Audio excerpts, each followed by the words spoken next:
You check your bank account on a Tuesday morning and that number, the one you've been watching for 3 weeks, barely moved.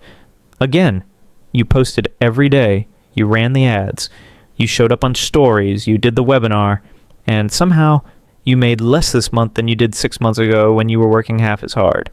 I'm Hank. I spend way too much time reverse engineering why some businesses print money while others bleed out slowly, so you don't have to. And here's what I've learned. You don't have a marketing problem. You have 9 invisible leaks in your business machine that feel productive but are draining your account every single day. 2026 isn't a recession. It's a filter, a culling of the species. And the businesses getting filtered out aren't lazy. They're just doing the wrong things really, really well. Here's the deal. If you stay with me for the next 10 minutes, I'm going to show you exactly where your money is disappearing, why it feels so impossible to stop, and what the 1% who survived this year are doing that you're not. You'll see your business completely differently by the end, and more importantly, you'll know exactly what to fix first. Let me show you what we're actually dealing with here. The death of the marketing first business. Let's start with the uncomfortable truth that most business owners don't want to hear. The cowboy era is over. You know what I mean by cowboy era? That golden window from about 2010 to 2020, where a clever landing page, some urgency copy, and a half-decent Facebook ad could print money, where charisma could compensate for a mediocre product, where being loud mattered more than being good. That world is dead. And if you're still operating like it exists, you're about to find out the hard way. Here's why. Traffic costs have tripled in the last 3 years. Not because Facebook hates you, not because the algorithm changed, but because there are structurally more businesses competing for the same eyeballs. And the cost of human attention obeys the laws of supply and demand just like everything else. But here's the thing most people miss. Rising ad costs aren't the real problem. The real problem is what marketing actually is. Marketing is perception, not reality. It's the story you tell about your product. It's the image, the packaging, the promise. And for a while, perception was enough. You could sell an idea and deliver something mediocre, and by the time people figured it out, you'd already moved on to the next launch. Not anymore. Why? Because customers got smarter, reviews became instant, refunds became frictionless, and the gap between what you promised and what you delivered became visible to everyone. So why do founders still cling to marketing like it's a life raft? Because it feels active. When you tweak an ad, you get data back in hours. When you post content, you get likes and comments. When you go live on Instagram, you feel like an entrepreneur. It's fast feedback. It's emotionally satisfying. But improving your product, that's slow. That's hard. That requires admitting something you built isn't good enough, so you avoid it. You convince yourself that the real issue is your headline, your hook, your email sequence. And that's money leak number 1, spending on ads to compensate for unclear or weak value. Let me paint you a picture. You're running $1,000 a day in Facebook ads. Your funnel converts at 2%. You're making sales. You feel like you're growing. But here's what you're not tracking.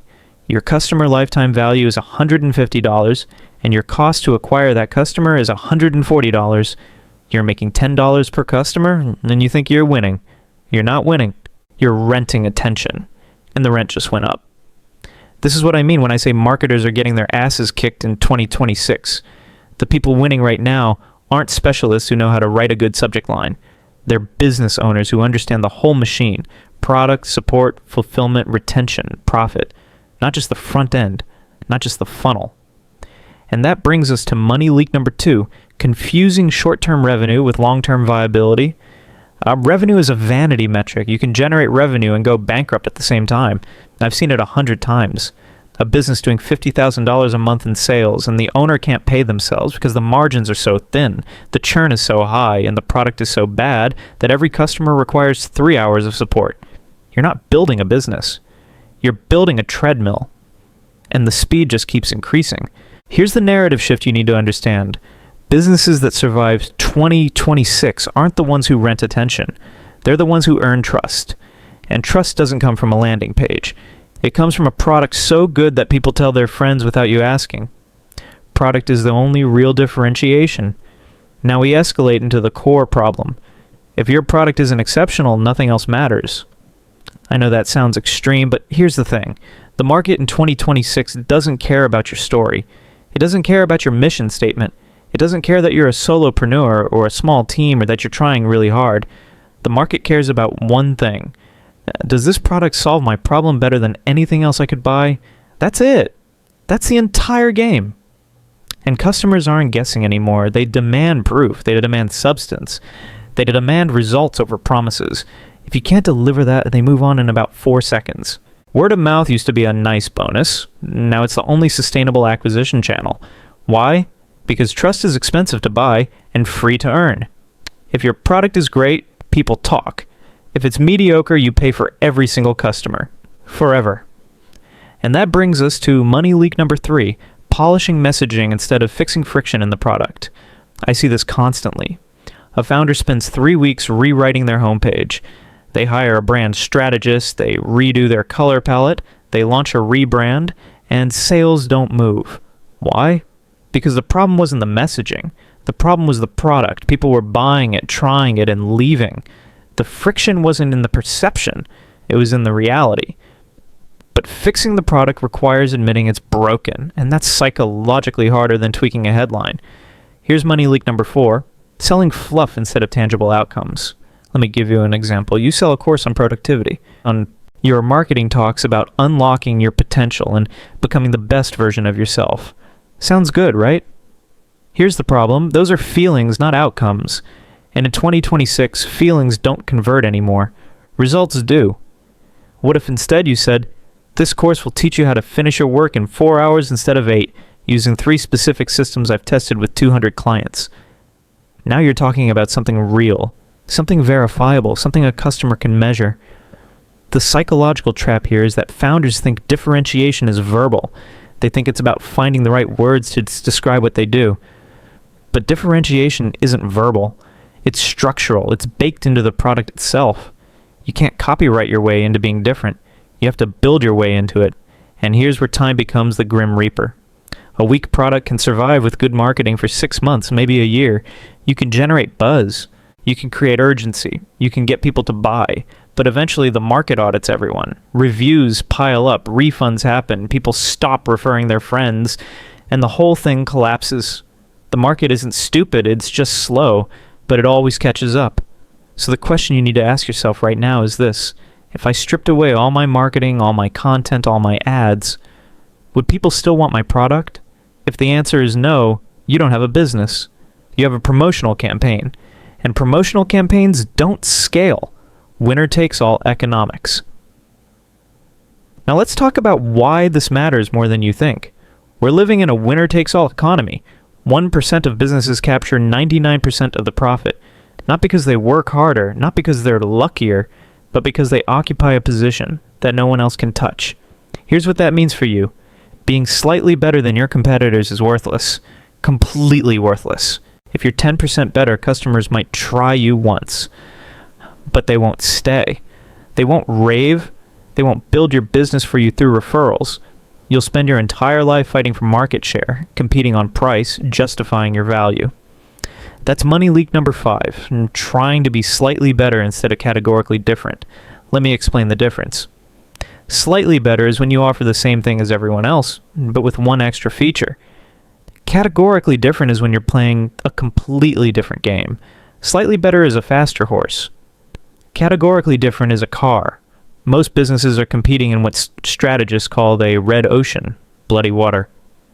Everyone fighting over the same customers, the same problems, the same solutions, margins compress, differentiation disappears. Everyone looks the same. Blue ocean businesses, they make competition irrelevant. They're not fighting for market share because they created the market. They're the only option that does what they do the way they do it. And here's the psychological bias that kills most founders. They seek validation instead of dominance. They want someone to ask, what makes you different? And have a good answer. But if people are asking what makes you different, you've already lost. Because truly differentiated businesses don't need to explain themselves. The difference is obvious. Think about it. Does Apple explain why they're different from Dell? Does Tesla explain why they're different from Ford? No. Because the gap is so wide that explanation isn't necessary. Here's the brutal truth. Just good enough is a silent killer of margins. When you're just good enough, you can't charge at premium prices. You can't build loyalty. You can't create evangelists. You become a commodity. And commodities compete on one thing, price. So you lower your price, then your competitor lowers theirs. Then you add a bonus. Then they add 2 bonuses. And you both spiral into irrelevance while the winner takes all player in your space eats everyone's lunch. Most owners are working incredibly hard inside markets that cannot reward them.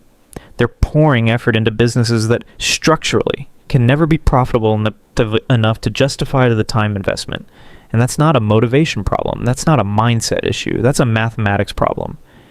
Here's the humanitarian angle no one talks about. Burnout isn't caused by effort. It's caused by low leverage environments. You can work 80 hours a week and feel energized if every hour moves the needle. But if you're working 80 hours a week inside a red ocean market where you're competing with 50 other businesses who do the exact same thing, you're not building equity. You're treading water. And eventually, you drown. The fame trap and the cost of visibility. Now let's talk about something that's going to make some people uncomfortable. Fame is not success. Let me say that again because half of you just tuned it out. Fame is not success. In 2026, the market is finally waking up to the difference between fame and value. And a lot of famous entrepreneurs are about to get exposed. You know what I'm talking about. The people with 100,000 followers who can't pay their rent. The influencers with massive engagement who've never built a profitable business. The motivational speakers whose bios are stuffed with titles that don't mean anything. Why does this happen? Because visibility feels like progress. When people recognize you, when they comment on your posts, when they ask for advice, your brain releases dopamine. You feel important. You feel successful, even if your bank account says otherwise. And that's money leak number 6. Time and money spent chasing visibility instead of depth. Let me break down what this actually looks like. You spend 2 hours a day creating content. You post on Instagram, LinkedIn, Twitter, TikTok, YouTube. You show up. You engage. You build your personal brand. And none of it pays you. Because here's the thing. Attention doesn't convert to dollars unless you have something valuable to sell. And if you're spending all your time creating content, you're not spending time making your product great. Title-stuffed bios are a signal of insecurity, not authority. When someone's Instagram bio says CEO, keynote speaker, best-selling author, podcast host, 7-figure entrepreneur, what they're really saying is, I need you to think I'm successful because I'm not sure I actually am. Real authority doesn't need to announce itself. Social media entrepreneurship has become disguised procrastination. It feels productive. It feels like you're building something, but you're not building a business. You're building an audience that may or may not ever pay you. Here's the financial psychology behind it. Dopamine from attention replaces discipline. Every like, every comment, every share gives you a little hit, and your brain starts to crave that hit more than it craves profit. So you optimize for engagement instead of outcomes. You post what gets reactions instead of what builds value. And the narrative shift that's happening right now is this. Businesses that look successful but can't pay themselves properly. I know so many entrepreneurs who look like they're crushing it online. They're at events, they're on stages, they're posting wins. And privately they're broke. They're stressed. They're one bad month away from shutting down because they built a facade instead of a foundation. Focus, systems, and the myth of diversification. Here's where we go deeper into consequences. Focus is the ultimate survival skill in 2026. And most of you don't have it. You're running 5 different offers. You're on 7 social platforms. You're trying 3 different marketing strategies at once. You're diversifying. And you think that's smart. It's not. It's killing you. Here's why. Doing more creates less impact. Every additional thing you add to your business adds complexity. Complexity requires energy. Energy is finite. So the more things you're doing, the less energy each thing gets. And nothing gets good enough to actually work. That's money leak number 7, running too many platforms, offers, and experiments. Let me give you the math. And if you're running one funnel, you can obsess over it. You can test it. You can optimize it. You can understand every single metric, every drop-off point, every conversion lever. And over time, you make it excellent. If you're running 5 funnels, each one gets 20% of your attention. None of them get excellent. All of them stay mediocre. And mediocre doesn't scale. Here's the systems thinking shift you need to make. Your business is a machine, not a personality. Machines are reliable. Machines are predictable. Machines don't have bad days. But most businesses are built like humans. They're chaotic, emotional, reactive. They depend on the founder showing up perfectly every single day. And that's not scalable. Why? Because humans are inconsistent.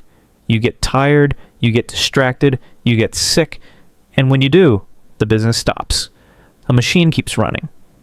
This is the difference between machine reliability and human reliability. A machine-based business has systems, scripts, automation, processes. It doesn't need you to be brilliant. It needs you to engineer it correctly once, then let it run. Launches are the opposite of this. Launches create volatility instead of stability. You make $50,000 one month, then $10,000 the next, then $30,000, then $5,000. You're on a roller coaster, and you can't plan. You can't invest. You can't grow sustainably. Evergreen systems, they make the same amount every month. They're boring. They're predictable. And that predictability is what allows you to scale. Here's the emotional weight of this. Most owners are trapped maintaining chaos they created. You built a business that requires you to be everywhere, doing everything all the time. And now you can't stop. Because if you stop posting, the leads dry up. If you stop launching, the revenue disappears. You created a prison, and you're the inmate. Scaling data and full stack blindness. Now we get to the final consequences and the human cost of all of this. Most businesses cannot scale, and they never will. Not because they were not working hard enough, but because they were never designed to scale in the first place. Scaling requires simplicity. Complexity is the enemy, and most businesses are built on complexity. Custom solutions, bespoke processes, one-off offers. Every customer is different. Every sale requires a unique approach. You can't scale that, you can only suffer through it. Here's money leak number 8, confusing conversion rates with profit. I see this all the time. A founder tells me they're killing it because their webinar converts at 30%. Okay, cool. What's your profit per customer? Silence. Conversion rates don't pay your bills. Profit does. You can have a 90% conversion rate and go bankrupt if your cost to deliver is higher than what you charge. And most people don't know their numbers.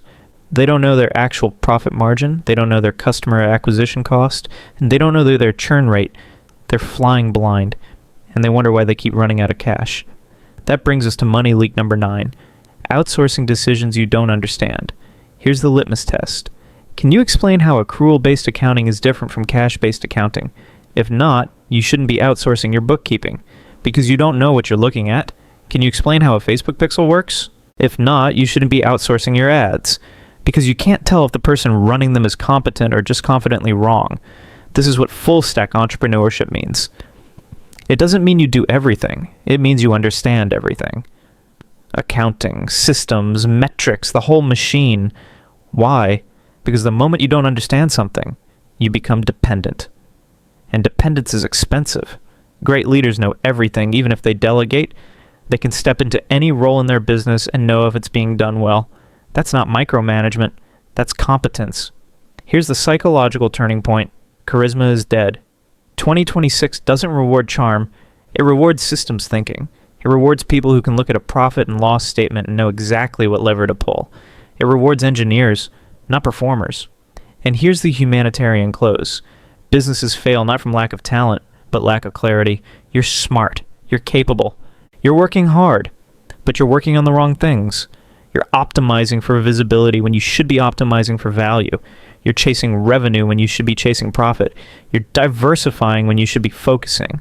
And the reason isn't because you're lazy or stupid. It's because no one taught you the difference. Final narrative resolution. 2026 doesn't punish effort. It punishes illusion. If you're willing to stop pretending, stop performing, and start building something real, you'll survive this year. More than survive, you'll thrive. But if you keep chasing likes, launches, and visibility, the market will filter you out. Not because it's cruel, but because it's efficient. Your move.